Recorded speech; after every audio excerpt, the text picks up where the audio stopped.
The Rolling Stones, I think Mick Jagger touches the pulse of the human condition. That for so many people in the midst of life, what we desire is to have satisfaction. What we desire is to live what we could refer to as a meaningful life.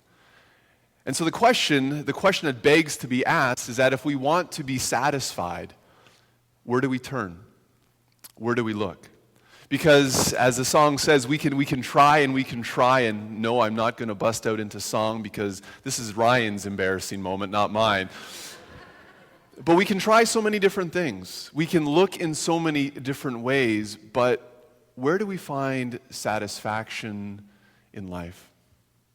Particularly when if you're a follower of Jesus or you're striving to live your life with Him, you're reminded of the verse, and probably one of my favorite verses my favorite statements that Jesus makes during part of His ministry in John's Gospel. He says, listen, this is the reason why I've come, is that you can have the abundant life, a life worth living, a life with meaning, a life that truly gives one sense of satisfaction.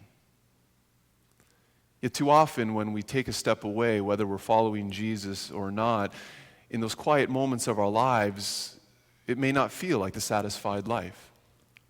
We may wonder if there is potentially more that we could be living for. Are we missing out in something in life? And so for the next number of weeks, we're going to kind of land on this question. We're going to hopefully have that song playing through our minds. Where do we find satisfaction in life?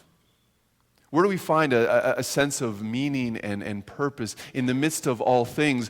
Because when I talk of satisfaction, I'm not talking of happiness. Because happiness, in my understanding, is based upon an emotion. It's based upon circumstances and situations you find yourself in. That when things are going well, you suddenly feel that rush of happiness and emotion. But as soon as things begin to go the wrong way, the happiness follows along. Satisfaction, I believe, is what Jesus wants for us. Because satisfaction steps above circumstances and situations and becomes the greater reality of how we live. And so that even though we may not be in a happy place, we can still have this greater sense of satisfaction and meaning and worth. And so in kind of following along what Jesus is promising to us, we're actually going to jump back into the Old Testament for this series and focus on the minor prophets. Minor prophets are a real bunch of interesting characters in the Bible. And oftentimes when we think of prophets, we think of them as speaking prophecy, as predicting things that are going to happen. And that is absolutely a component of what prophets do, is they would often come and they are essentially the mouthpiece of God, and they speak of future events and future things, but that's not all they do. One of the great roles of prophets, one of the great roles of prophecy, is for God to use people to remind them of how to live life with Him. You see, if I'm right in this assumption, the Bible is about a relationship. It's about God's relationship with His people. More specifically, the Bible should be read as our relationship with God. And so what we see throughout the Old Testament, if read wrongly, are simply rules and restrictions and regulations that an unloving God is placing upon His people. But if you read the Bible for what it's worth in terms of a relationship, we begin to see that actually what the Bible is presenting is the way in which we are to live life with God. Because God is our creator. God is the one who brings ultimate meaning into life, and so what He desires for us to do is to live life according to His ways, not simply for His benefit, but for our benefit as well. And so what we see a lot of the times in the prophets, what they do is they're not bringing a new word to the people, but rather they are just simply reminding the people again of what God desires for them. Which makes absolutely perfect sense when you think of the context of a relationship. I mean, think for a moment. You don't have to think about it. I'm a dad with 3 little kids. And imagine one day I thought, okay, here we go. These kids are going to be spending the next 18 years at least in my house. I've heard this rumor that it goes on longer, and after they leave, they sometimes come back, which is, we'll have to wait and get there and see how that all plays out. But you want to have this relationship with your kids, and you want to have an understanding. And so imagine one day I thought, okay, my oldest Isaac is 7, Masika is 6, and Canaan is 4. And so I'm going to sit them down on the couch, and I'm going to lay out for them the reality of what this relationship is going to look like. And so I'm going to talk about all the rules, I'm going to talk about all the understandings, and they're going to have this great understanding as to what I expect from them and what they can expect from me. And at the end of this great talk, right? Great talk, you believe me, great talk. I lay it all out. I suggest they take notes, and I give Canaan a hard time. I don't care if you can't spell yet, take notes. And then I walk away and think, my work is done. My work is done.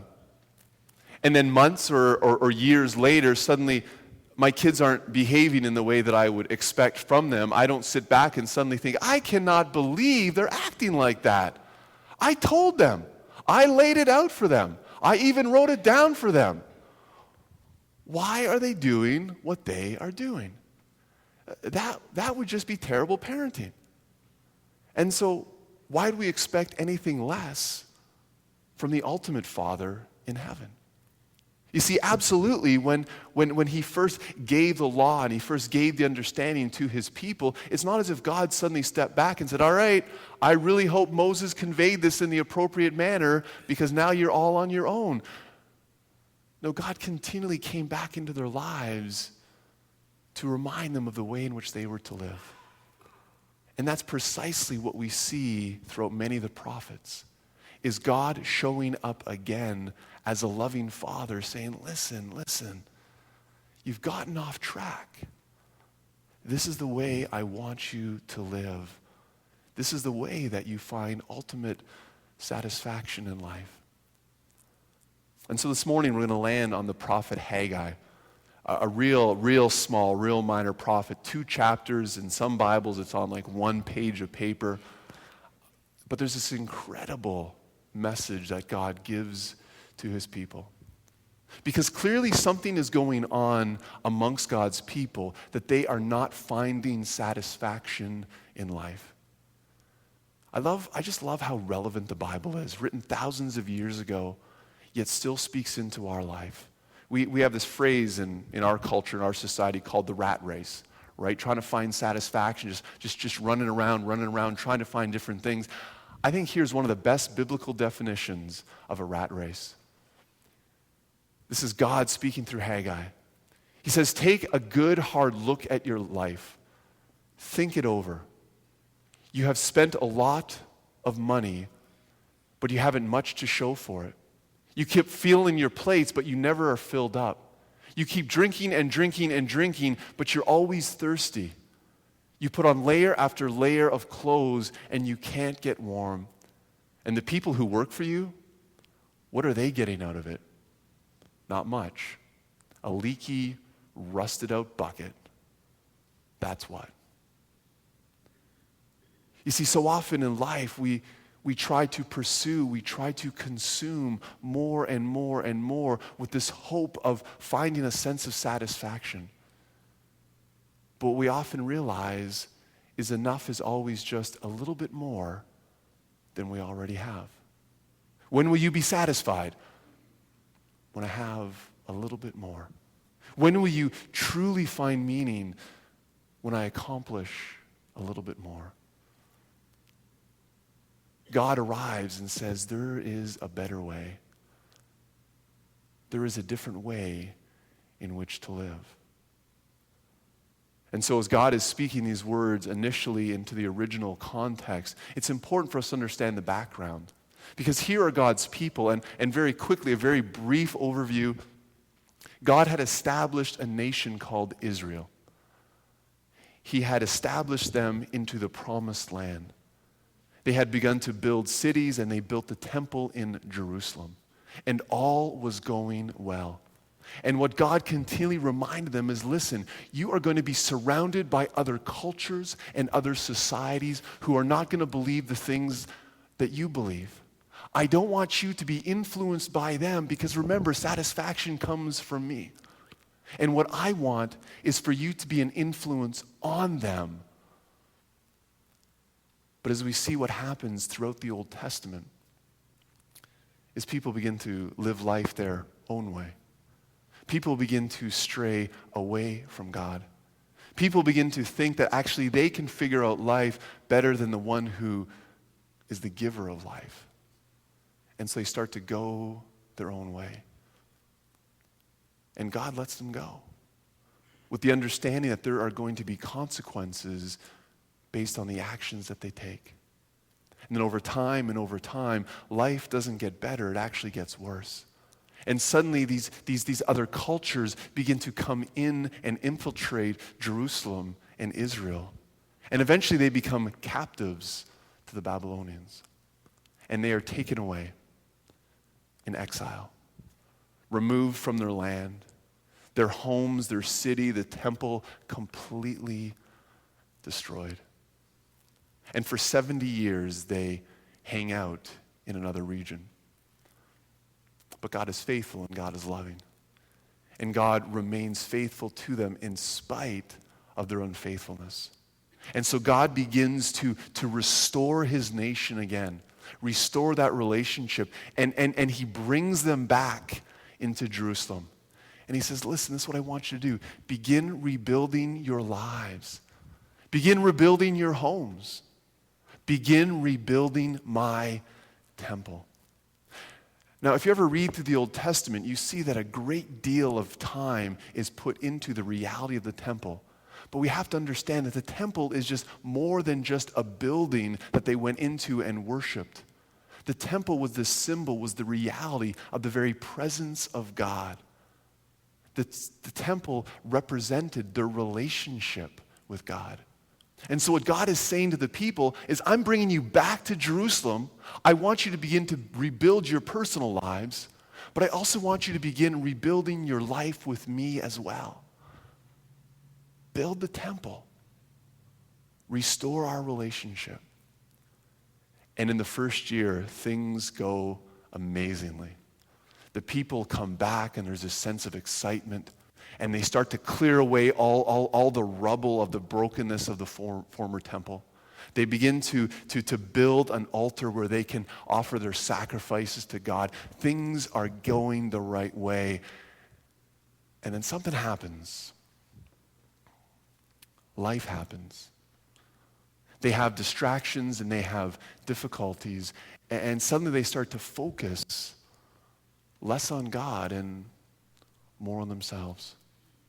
Fast forward 15 years, and this is where we land in Haggai. Now, 15 years in the span of history is not even a drop in the bucket. But 15 years in the course of a lifetime, that's a good chunk of change. When I was thinking back 15 years ago, I was 23 years old. I was just finishing up at university. I wasn't really sure what I was going to do with the rest of my life. I hadn't yet convinced Rebecca to spend the rest of her life with me. Now I look at it, I have 3 kids. I've lived in other countries. Rebecca and I have been married for 12 years. Like, amazing things have happened. I was just realizing I've been in Paris for 7 years. That's the longest, honestly, I have ever lived anywhere in my life. That's either lucky or unlucky for all of you. I'll let you slice that bread however you want. But a lot can happen. And the very same thing happened to these people. Life suddenly got busy. They suddenly got distracted.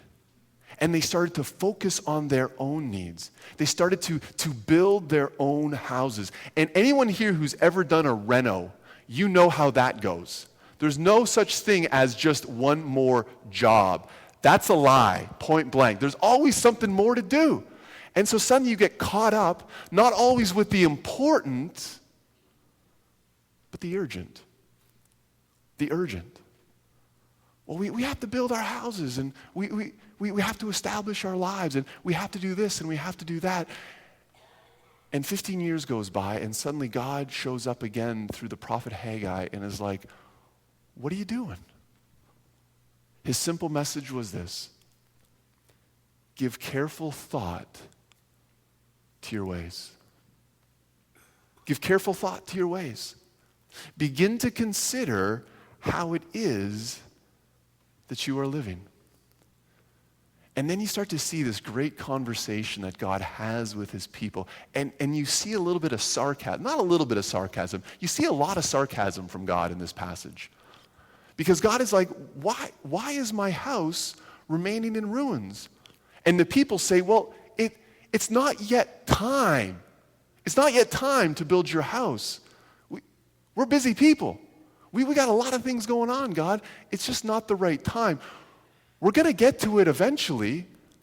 It just hasn't happened. And look and see what God says. Is it time for you yourselves to be living in your paneled houses while this house remains a ruin? Paneled houses is like an ancient way of saying a real fancy house, right? It's like not only they get the outside done, they have like the cedar inside as well, the nice hardwood floors, the proper walls, everything else. And God is saying, so let me just get this straight. Let me just get this straight, just so we're all on the same page. You found time to build your house, just not time to build my house. Huh. That's interesting. That's interesting. What's fascinating about the people at this time is they didn't stop believing in God. It's just that their belief didn't shape their behavior. You see, we always have enough time to do the things we want to do the things we need to do. And so what God is saying is give careful thought to your ways. Ask yourself the question, are you truly focusing upon me? Because I don't know about you, but I can get caught up in the same excuses as well, in anything in life. But what I truly believe, what I truly value is represented in how I live. I'll give you an example. If I want to become healthier, I can believe that being healthier is better than being unhealthy. Are you with me on this? All right. I want to be healthy because I'll look better, I'll feel better, I will live longer, life will be better. But then it's like, oh, I can't just believe in being healthy, I actually have to be healthy. So you mean I can't do midnight snacking anymore? Come on. You mean I got to eat healthier? You mean I got to start to exercise? I believe in being healthy, I'm just not ready to implement it into my life. And I think what happens in this passage, what can happen in life, is that we can believe in the statements of Jesus where he says, I have come so that you can have the abundant life. And you're like, I believe in that. I want that. And Jesus says, well, then come and follow me. And you're like, you mean I can't just keep doing whatever I want to do? God's like, that's kind of the deal. If you truly want a life that gives satisfaction and meaning, then I want you to follow my ways. You see, one of the challenges is an understanding that belief must shape behavior. Jesus says that you can identify a tree by its fruit. You can identify the reality of our lives based upon how we are living, based upon the choices we are making, based on how we use our time, how we spend our money, the decisions that we make. And so what we see in Haggai is God tells them, listen, don't just believe in me, get intentional about it. You see those mountains up there? Go up those mountains, knock down those trees, bring those trees back down here, and start building the temple. Do something. Because we can get so caught up in excuses of, God, I want to serve you and I want you to be a part of my life.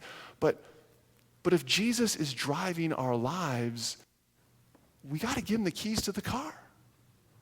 And too often we want Jesus to ride shotgun, right? Like we want Jesus to be with us, to kind of keep us company and have a conversation with. And we get really lost. We're going to say, Jesus, you have any idea on this? You want to weigh in on this one? But we're still driving the car. The very first Christian creed, we have the Apostles' Creed, we have the Nicene Creed. The very first Christian creed was simply 3 words: Jesus is Lord. It summed it all up, which essentially is, Jesus, you have the right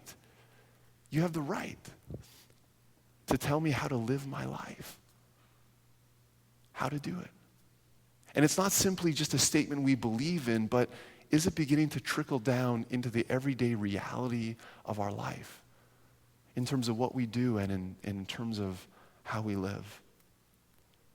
And so God says to his people in the very same way he says to me and he says to all of you, give careful thought to your ways.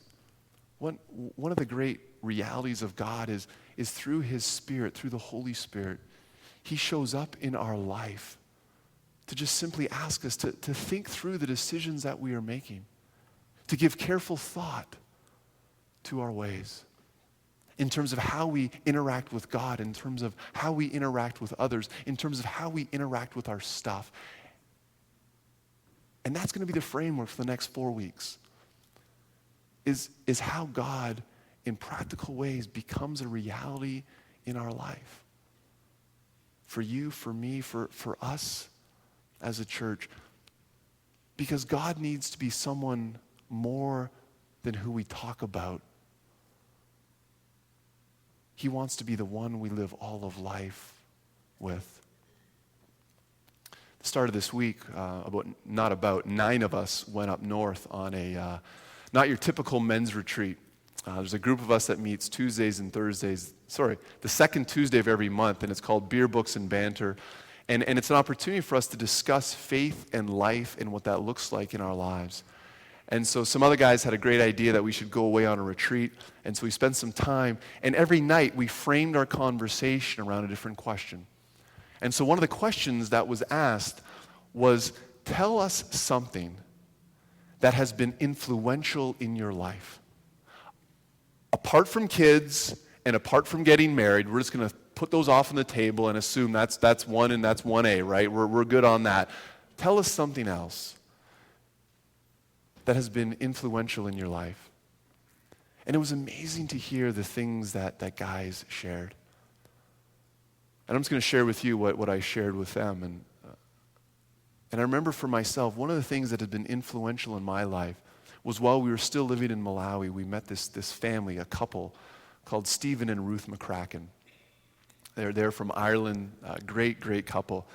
They had 4 kids. Their oldest was 8, and then they descended down from there. So 4 kids under the age of 8. And we really got to know them well because at the same time that we were visiting the idea of adoption, so were they. And did I mention they had 4 kids, 8 and under? Okay, that's crucial for the rest of this story. So we didn't have any kids yet, and so we were going down the road of adoption, and we adopted Isaac. They were adopting 2 babies. 2 babies. So 4 plus 2, 6, 8 and under. And I want to have a conversation with Stephen, and I wanted to say, I should have said, that's amazing. That is amazing that you can do this. What I actually said is, I think you're a little crazy. Why are you doing that? You know what? I felt like I had to spell it out to him, but I don't know why I did. I'm like, 6 kids like that, what is that going to do to your family? That's going to just toss them up, and that's going to be crazy. And he says, Joel, it's absolutely going to make life challenging right now. But we see this as a great opportunity for our family, for these kids. And then he said something that I've never forgotten. He says, Joel, we've chosen to make decisions, short-term decisions, based on long-term goals. make short-term decisions based on long-term goals. I think those are the very words that God speaks into our lives, not only through the prophet Haggai, but into our lives as well. You see, one of the problems is we can get so busy. We can pay so much time to the urgent that we neglect the most important. And so as I begin to look at my life, my relationship with God, I want to make sure that I am making short-term decisions based on a long-term goal. I'm sure for all of us here today, we would agree that we want to live a meaningful life. We want to live a life that brings satisfaction. I want to unpack that with us in the next number of weeks because I believe this. If God is the creator of the heavens and the earth, if God is the creator of you and of me, He knows what the meaningful life looks like. And He's willing to share that with us. But the place we have to get ourselves to is to step beyond belief and into behavior. So I ask two things of you this week. Two simple things. The first one is to join us next week as we begin to unpack this a little bit more. This is basically my introduction to the next 4 weeks. And to take some time to do what God asks of us, to just simply give careful thought to our ways. Regardless of how old, regardless of how young, regardless of how busy life is, to begin to think through our lives and to see, is God simply someone we believe in or the one we ultimately want to live life with? And so it's going to be an opportunity for us to begin today, to begin to look at how we spend our time, how we enter into relationships, how we view others, how we spend and use our stuff as an opportunity to make God the priority in our lives. You see, God, when He told His people to go back to Jerusalem, He didn't just simply say, go and build my temple and let your houses lie in ruin. He says, no, go begin establishing your life. But don't get so caught up in life that you forget about me. 23 days after this message was given to these people, they went up that mountain. They chopped down those trees. They began building that temple so that belief shaped behavior. It's the same invitation given to all of us. We may not have to climb up a mountain. We may not have to chop down a tree. We may not have to build a church. But what is God asking of you? We have time for so many other things. Are we making any time for God? Not just for His sake, but for ours. So that we find satisfaction in all of life. Please stand as we sing together.